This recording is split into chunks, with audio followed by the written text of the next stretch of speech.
comes to our mental and emotional health, I believe more than anything that you have to have some belief in something bigger than yourself to weather all the storms that life will throw at us.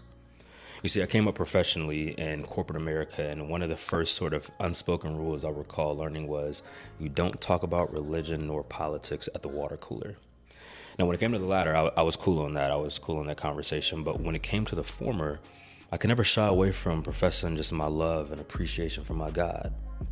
You see, I came up in a world where emotional and mental health are really taboo subjects. And I'm pretty sure many people can relate, right? You grew up and we just didn't talk about it. No matter what you went through, no one ever said you had, to go see a psychiatrist or a therapist or anything to do with catering to our mental and emotional states. But I'm thankful that in today's society, that's at the forefront of most conversations for a lot of us. And I think rightfully so, because as much as we talk about success as a society, without some kind of control and soundness around our mental and emotional states, how could we ever really sustain any amount of success or fulfillment?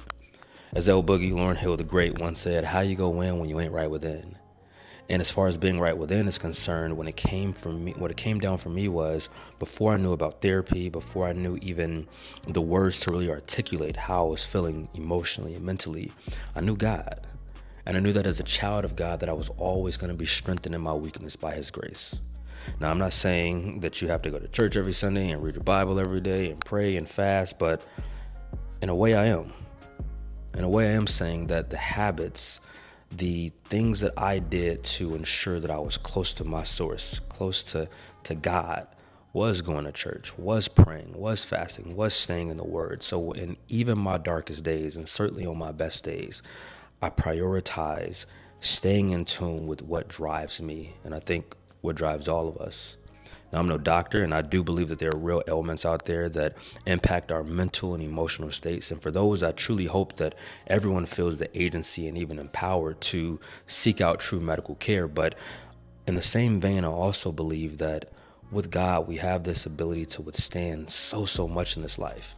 And I think more than any person in their most honest attempt, more than any object, more than any amount of money, we all need that faith, that belief, that power of God to be on our side when the toughest battles are fought. So I guess I sit here today to say if anyone needed to hear it, for one, you're not alone. If you're dealing with anything mentally, emotionally, you're certainly not alone. And if anybody's rooting for you, I certainly am. But more important than that, I implore you, if you haven't, to try God. When it comes to my mental and emotional state, I can give you a lot of good habits and practices and principles, but at the foundation of all of them is that belief and that faith in God, because he's brought me through so much, and I believe that he can do the same thing for you and anyone else who needs it. So I've got my power source. What's yours?